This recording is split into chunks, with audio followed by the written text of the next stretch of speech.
Hey, welcome to this week's show. Now, big contest going on. You probably saw the videos online. I hope you did. Simple and easy. If we use any of your questions over the course of the weeks of the show, and next week's show, I'm going to use at least 5 questions. We're sending you to Disneyland or Disney World. Need all rules and restrictions and all that stuff? Just go to yournerdsite.com for complete entry, details. But get those questions in. Send them via social media or Fonseca Show at yahoo.com or Fonseca at yournerdsite.com. All right, well, let's start the show. This week's show, we're going to be talking to an artist, voiceover artist. She's from Pokemon and many other different things, Megan Hollingshead. And you can check out the videos. They're always on our YouTube channel. Also, we're going to talk about Home Alone, Christmas, all that good stuff. Plus, Comic-Con I didn't even attend, and Stranger Things. Let's start the show. We'll come right back. Welcome to Comic-Con. Where once a year, sci-fi buffs take their lips off the barrel of a loaded gun and spend half a day adjusting their eyes to sunlight.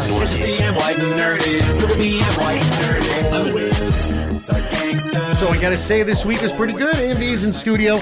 She got to watch the first 4 episodes of Stranger Things, which I thought was a bit boring, but it seems the population seems to be reversed on that. Do you think of it? What do you think? Good, bad? I enjoyed it. There was a point in episode 4 where it could have gone a little bit faster, but you kept walking out. I think it's just the same kind of theme. I think that's why you were bored. It wasn't the pacing, the development. It was just more of that same type of script writing. This is the thing. They're supposed to be kids that look like they're 28 years old You've now. been complaining about this for 2 years. They look so old now. They look way old. Here's the thing. They always have this thing where, if we do this and this, and we do this, and the circumference of a circle is this, and this and this. I don't know about you, but I want to go to Hawkins High because the education level of that public school is even more advanced Oh my than God. ours. When they were talking about wait, what is it called? What? Wormhole, excuse me. Yeah. I was like, only if public education was that good. So if you didn't see it, and probably these are just... Wait. Is what? it in the 80s or 70s? They're from the 80s. Are you sure? Because That's why we talk about. That's why they talk about the flex capacitor, and they talk about. Oh, that was fun. Aha, and all the songs are 80s songs. Yes, it's from the 80s. And that's why they have 8-track Walkman and all that stuff and skateboard. Yes, it's 80s. It is 80s. So if you didn't see the show on Netflix, it's out. Is the final 5th season. They keep adding stuff to the Upside Down world. This time we find that Will Byers. He has powers now, and he's connected up to the I don't know, what are they called? What are the monsters called? The stalkers or whatever. The Stalkers. Stalkers, yeah, stalkers. STO, the ones that run out to go do all the bidding for the guy. The demigod, I can't even say it. Go ahead, I'm waiting to see. I'm waiting for you. I don't know. Put it up. I walked in and out. of the show. You've been there since episode 1. Yeah, episode 1 was like 10 years ago, dude. I don't know. And every single episode on there. Okay, what Vecna are the monsters? It's called Demogorgon. You play Dungeons and Dragons? Demogorgon. Demogorgon, or is it Demogorgon? It must be not Demo. Demogorgon. Okay, I'm pulling it up right now. I'm spelling Demogorgon. Oh, Demogorgon. There's a Mind Flyer, a Vecna, Demodogs. Vecna is who's starting. Yeah. But these are all different ones, and the spider monsters, among others. Yeah, the Mind Flayer, the Demodogs, Vecna. Yeah, those are all the main ones. And so it seems that Vecna, a.k.a. Henry, a.k.a. spoiler alert, Mr. What's It? Yeah, What's It, and his Henry. Well, yes, I just said Henry. When I saw this on here, they broke it down. He's a younger version of the Demogorgons, resembling dog-like creatures with sharp teeth. That's what he says. No, I'm sorry. A powerful being with psychic abilities, originally human and mutated due to the Upside Down. So remember, Hawkins had this lab, and Henry is, as you already know from season 4, was the original one. And are we going to go into spoilers? No, people probably know. So they were the original ones. They were trying to train to have psychic abilities. He was the first one, and of course, 11 is the big one. So she was and the she 11. was the last one that we know of, right? But the thing is, what's a big surpriser, right, from the last episode 4 is that number 8 comes back. So 11 finds that she has her kryptonite of projecting these sound waves. Is that created by 8? I don't know. Sound waves, or is that just a technology they developed? I don't know. That's the thing. I don't remember. I do remember that. Remember they were all together and they escaped from the place, and the few of them were sticking together. This is another season of it was like 7 and 8 and 9 and stuff like that. So that was season 2. So a lot of people are wondering what happened to her in 3 and 4, because she did escape, and she was wondering why was she so aka useless. But she definitely was not useless, as you could see her being used by Dr. K, who Aaron was like, whoa, isn't she from Terminator? Yes, yeah. Linda Hamilton. They always use back. 80 stars. I know. But what did you think of the show, though? I mean, like, did you really enjoy it, or it kind of ran on, or it was kind of like, it's kind of the same thing. It's always repeating over and over and over again. I think I do, but I don't think you enjoy the relationship as much. Like Lucas really being focused, like he is like so loyal, willing to be a teenage rebellion. It feels like they're like the only black family there, but I don't understand that. Like, where's the diversity in the community? But anywho, but Lucas being there for Max, that was really kind of sad. When we get this next reveal, do you want to talk about Max? You can tell us about him. It's her, the redhead. Aaron, see, I don't know the names. You are totally out of this. No, Stranger Things, I kind of died off on. It's just not as good as it used to be. Okay, so why do I have to wait watching it with you then? Oh, because I want to see what's. I'm not going to sit there. It is okay. So So Lucas is being great, and Max, who's still in the coma, as you know, she was torn into pieces, broken all these bones, but 11 helped her psyche to stay intact enough where she becomes a heroine to help Holly. Yes, Holly, who is Nancy's younger sister, to be Holly the heroic. There's a lot of people if you got to follow along. Sometimes I lose track of this. I know, but these are all the same characters for many episodes and many seasons. I know, but they took such a long Okay, I mean, admit with me, did they take a long? It was too long of a break. Did you buy an extra violin, because it's not stopping? All right, so here's the deal. It's coming back out in December. Now, here's fan theories. I really like what you did, and AMV pulled this up. Vecna Henry leaves residue, a psychic imprint, which I thought was amazing. I know, but you didn't explain to the audience what's going on for spoiler alerts. Like, where's the theory? You have to build it up.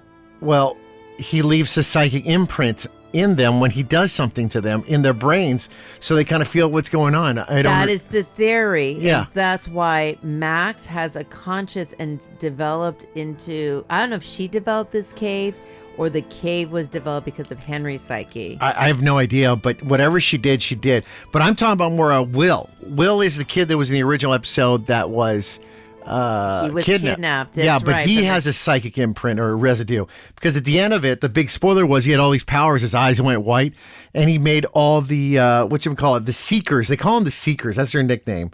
And he had them stop, the demigods stop, and then from killing all his friends and the mom, and he just totally killed them and smashed them up and just destroyed them. So looks like he has a lot of power. Well, thus the title of that episode, you could see on Netflix, episode 4, is The Sorcerer. So he becomes a sorcerer like in Dungeons and Dragons, and basically he becomes a seeker to Vecna. So it now game on. So the question is now that Holly and the other kids that he takes, are they going to have that residue but are they because they stayed long enough or not long enough? And why does he have these kids? One thing we did not put in about theories is I think he needs those kids because he drains their life energy. Or their essence or something like that. Yeah. So he keeps kidnapping all the kids in the town, and he's putting all his, and if you're seeing the series, you've probably seen those like branches he has that goes out like the weeds. He has the weeds actually go into their face, and he's suctioning their essence out or whatever. But that's how we think that Will got his connection to the Mind Flyers and Henry and Vecca and all that stuff like that. So I'm just saying, it's just the same things. They're trying to get down there. They're trying to get in there. It's going to happen. I like when they threw me for loops. They didn't throw me for any big loops. I kind of had a feeling that Will was going to have this power. I don't know why. I just had that feeling. But here's the thing I did catch. You guys watch this. He looks like a geek with a bowl cut. He looks dumb and kind of goofy. But at the end of the series, at the end of the episode, until December, he looked hip and kind of good looking, like he never did before. Like he was in the 80s. Maybe he was in the 90s now. You never know. If you've seen him in a lot of different episodes, Noah Snap, who plays Will Byers, is a very stylish young man. So that bow haircut, they actually talk about it like it's not in style. So he's been acting for a long time and does have only one upcoming thing, which is still Stranger Things, the TV series. That's it. I just feel like there were too many characters literally wrapped around each other that it was going back and forth and back and forth. You had to follow the kids to their thing to break them out. And then the other one, and then Hopper is downstairs with 11. And then the other one's on the roof of some place calling what's going on. Then we got to follow where the security, do you understand what I mean? There's a lot going on. I'm not disagreeing and with you. And you really have to, but this is a lot going down. I know they're trying to wrap it up, but it's like. But I think they were assuming everyone's invested in the characters. I do appreciate Dipshit Derek.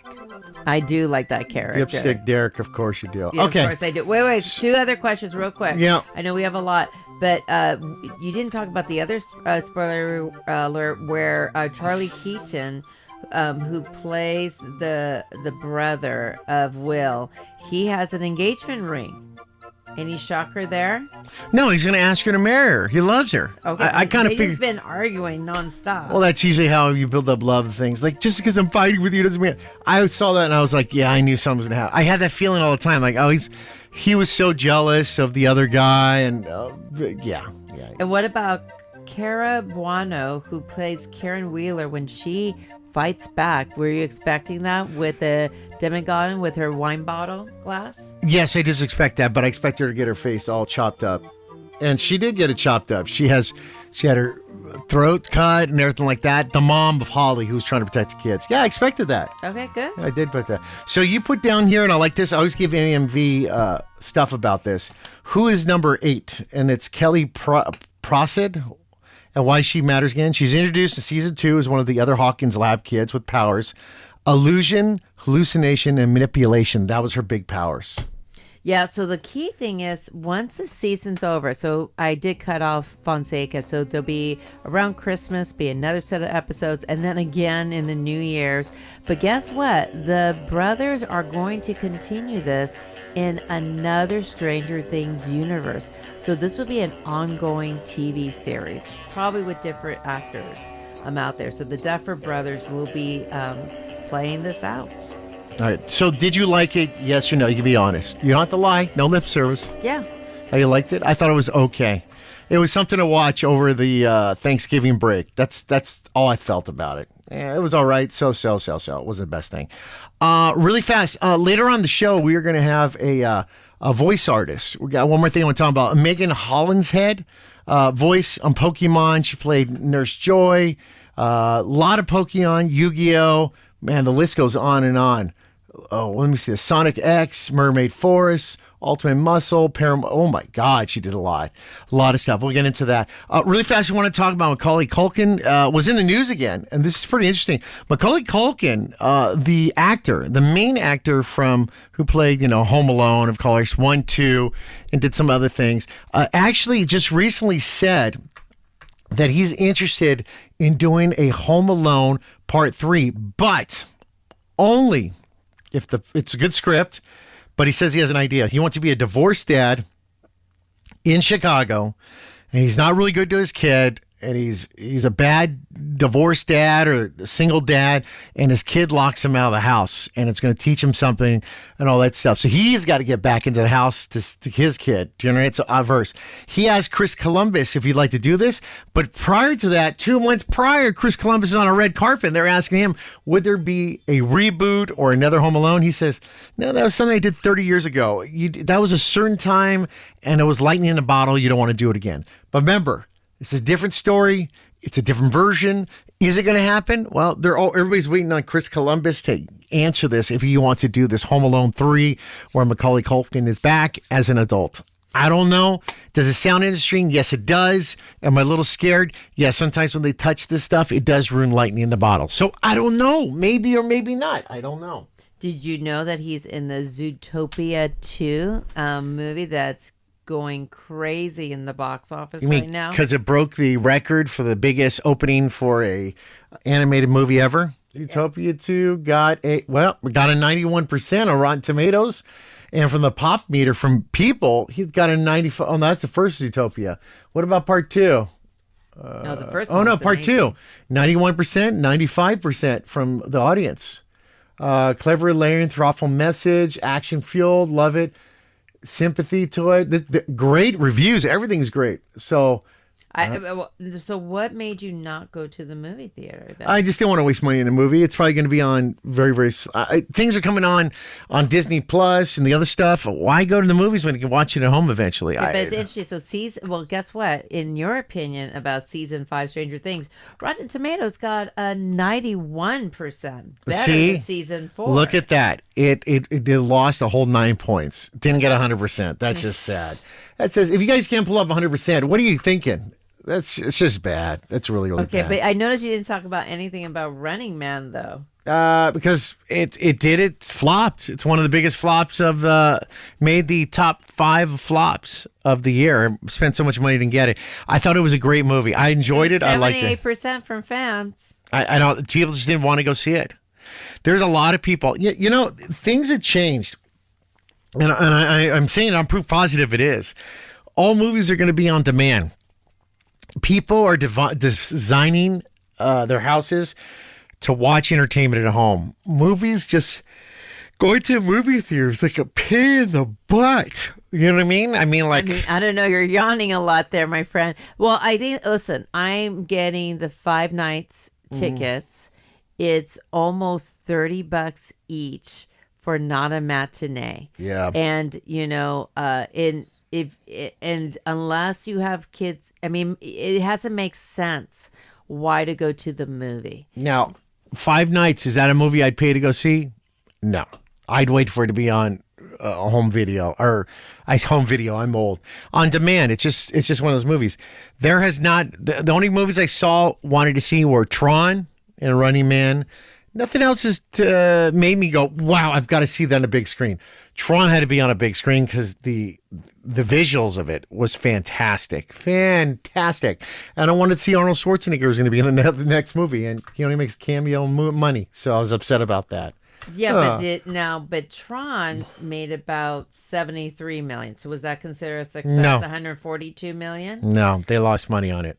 So, okay, but you're defeating the purpose. So there has to be more than visual. There has to be. No, of course. I think this is the reason why there's sequel. So that's one thing I wanted to talk about.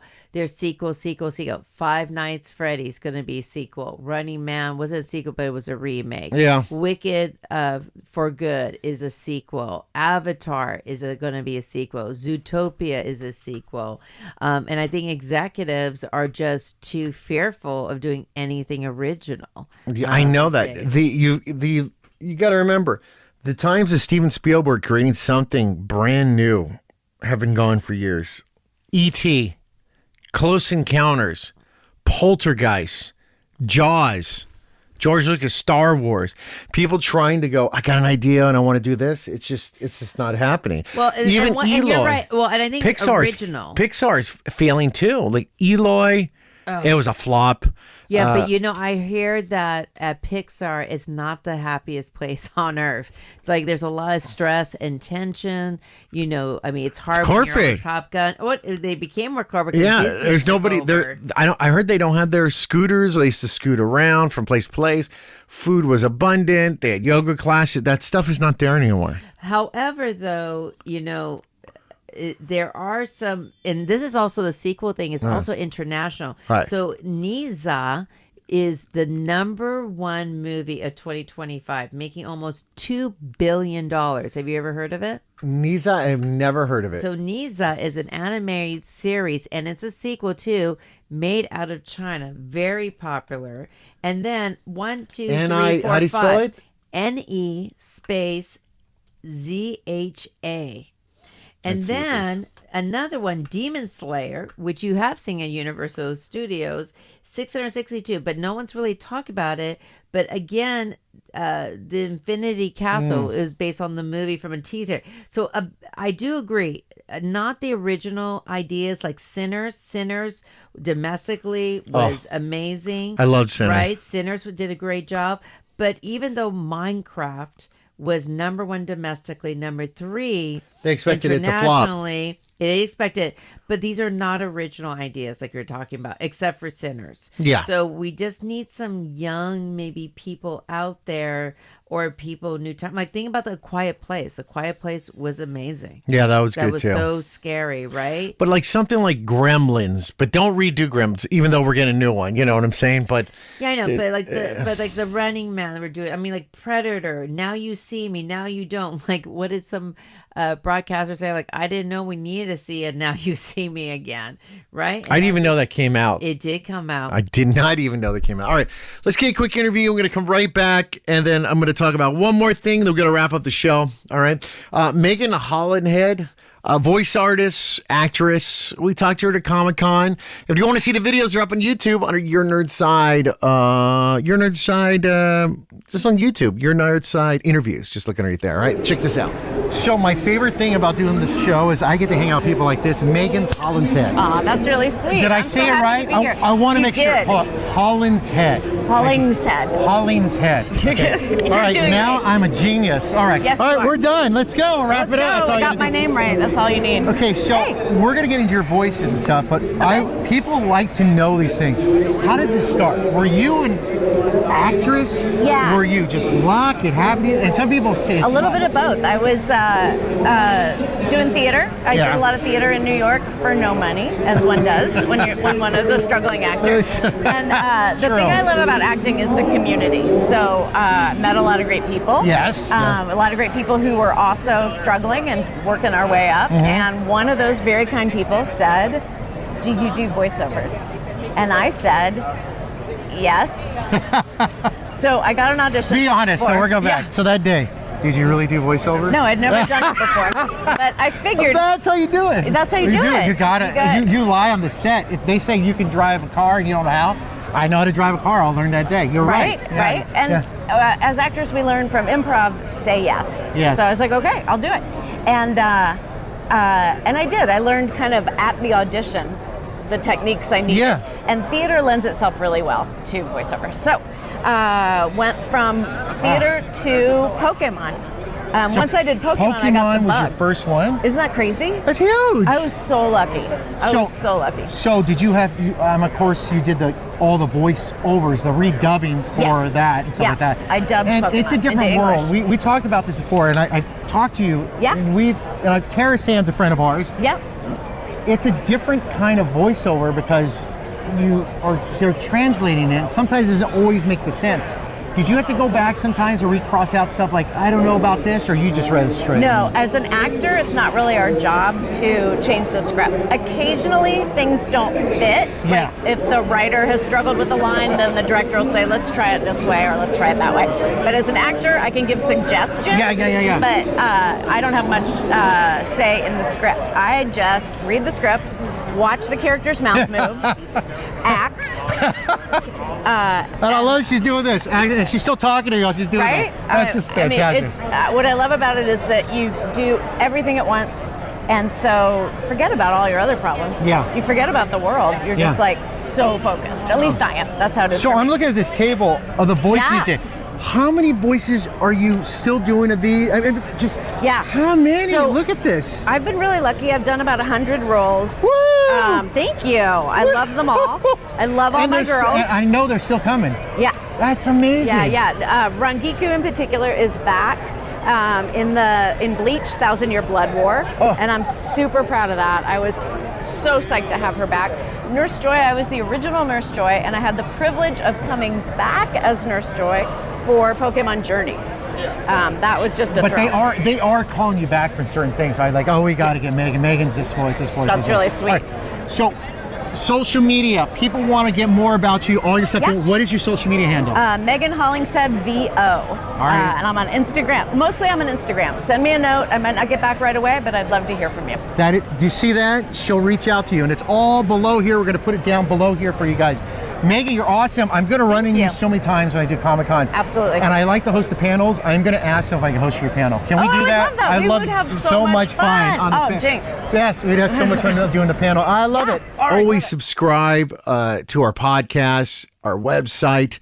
You can find them on there, yournerdside.com, or just go to our YouTube page. We got stuff up there you check out. Lots of different things. All right. We were talking about a lot of movies. Things are changing, all that good stuff. So I noticed did you really want to go to this Comic-Con? I mean, everyone asked you if I was going to go to it. We had FanFest San Francisco, and it was in town this weekend.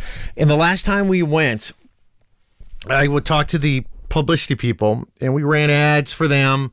I had the company I worked for at the time run ads for them, and we're promoting them like crazy. They're in San Francisco and all that stuff during Thanksgiving weekend. But here's the deal. They gave me one free ticket to go, and then I showed up my son and you, and I had recorders, and I need you to just hold stuff for me and do stuff. They wouldn't let me in. I had to pay a ticket for you and for him, so it ran about $200-something. Then I got in, and I said, who can I interview? And they're like, yeah, you can't interview anybody. And I said, okay, so who can I cover for this event? Like, you can walk around and you can take pictures of anything you want. And so I wasn't allowed to interview anybody. I wasn't allowed to host a panel. I wasn't doing anything. And it cost a lot of money, so that's why I didn't go. Well, I was still in shock that you did not see William Shatner. But I know why He didn't want to do an interview.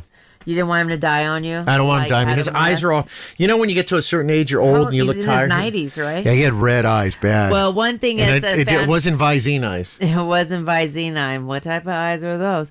Anywho, so FanFest are known to have amazing celebrities. You have the notes there of who came on. Great interaction from people from Star Wars, from Mandalorian. Who are the other celebrities that were there? Giancarlo Esposito, Mary Mouser, Cobra Kai, Emily Swallow, Armor, Mandalorian, Keith David, voice legend, Gargoyles, Nolan North and Troy Baker, Powerhouse Game voice duo, Veronica Taylor, original Ash Ketchum, that's huge. Comic creator Jay Lee, Ray Otley, Jay Bentley, a lot of it. So a lot of them were really friendly, but two things. The prices are extraordinary to just get anything signed. Yeah. It's all over on social media. People are like, what the fudge? They scheduled it where there was a panel or meet and greet at the same time. So there was a lot of conflicts of scheduling. And if you've ever been at Moscone Center, they probably went to the cheap one. Because Moscone Center is huge. There's actually a couple of different locations. If they went to the same one the last year, it's not the easiest to get around because they choose the cheaper one to make more money. So I will say this. I heard about it on the news. I was surprised we weren't there. Didn't know if you weren't honoring the holidays. Of course, the news blasted out it was a great way for cosplay and all these celebrities, actors. However, though, just to let you know the price tag, everyone's saying, like, how is this more expensive than Silicon Valley Comic-Con? So that's Silicon Valley Comic-Con or even Stockton Con or Galaxy Con. You know how that Galaxy Con. Galaxy Con is not in a major city. Galaxy Con they do in San Jose, but some of the stars there are amazing they have. I mean, for Galaxy Con is... So, FanFest... All it is they're paying people to go there to sign your autographs. And the fans are the ones that put it together to make it more entertaining. the one to go to is GalaxyCon, StockToCon. It's just they're more people friendly and they're more affordable prices. When I found out that Mark Hamill was there and it was $1,500 for an autograph, what is the fun of just going up to somebody and trying to get an autograph? Well, when I met Hugh Jackman, one of the nice things is that if you wanted an autograph or a meet and greet, your money went to charity. And so that made it a little bit worth it and a tax write-off too. But some of these artists, and I'm not trying to put them down. Is this a way of putting them down because they didn't use you as a host? No. It makes me, some of the artists, this is how they make money. Little boys, remember when they started? This is like the Pete Rose days. I still remember the news when kids are like, they're charging me for them to sign my ball, to sign the cards. Do you remember when that? Yeah. When we were little. So this is like a half century ago. Like you took the magic away from it. I hate to say this because some of them, this is their livelihood, and that's the only way they make money. Some of them, that's the only way they can. That's make money. it. They're just not. They're not. I mean, like there's some people that were famous for doing this, and this, and the roles aren't coming role, but they still appreciate that they did. I'm just making it up. Like they're the voice of Speed Racer. I don't know who it is. I don't know, but that's all he's got. He's not getting any more. I'm just telling you. But it would be nice if you paid an entrance fee. And then when you got there, you got to meet these people and they signed free. Or you do a donation for something. That would be nice. And I'm totally shooting myself in the foot because, a lot of these... No, because if you were famous, like a one-hit wonder, I this need is what it. These guys, right? Yeah. You would need this, right? Yeah. However, though, I really wish that the studios did it back in the days like WonderCon over about 10 years ago, where it was just the movie studio was backing it. Maybe they gave a little bit money for everybody else. It's just something it's really missing. I liked when they used to give all the giveaways too. All the shirts, I know, the hats, the special limited edition, only because you saw the advanced screening of something. Well, maybe that's what's missing right now from the studio because everyone's thinking about money and only money. They're forgetting about community and think about pre-COVID. We used to get freebie stuff going to premieres and or go to the first shows. And we're getting that a little bit, but that's maybe what's missing the community. They're selling the popcorn buckets and that's what you get. Well, yeah, but they're $50-$60 for those suckers who buy them. Listen, I do have a trivia for you because I feel like they were hating on an organization, but it's something that the community needs to realize. What? Here's my trivia for you. What do you think are the top 3 all-time Christmas movies as we get it ready for December? And I know you're going to get them all wrong. It's a Wonderful Life? No, that flopped. No, well, just the best Christmas movies. Oh, the best? It's a Wonderful Life? Keep going. Was that right? Is that one of them? I say you're wrong already. Christmas movie. Shoot. Oh man, I'm trying to. There's so many. I'm trying to Well, pick. you have one that's right behind you, I was gonna say Die Hard. which is officially a Christmas movie. Okay, should I go down the list? Sure, go. Okay, and then we'll do maybe the next 10 as we get closer to Christmas. Right. Countdown to Christmas. What am I going to get for Christmas? All right, go. The Shop Around the Corner, number 1. Number 2. Never heard of it. I know, me too. 1940. Meet Me in St. Louis, 1944. I number hate that 2. movie. Number 3. Something happened.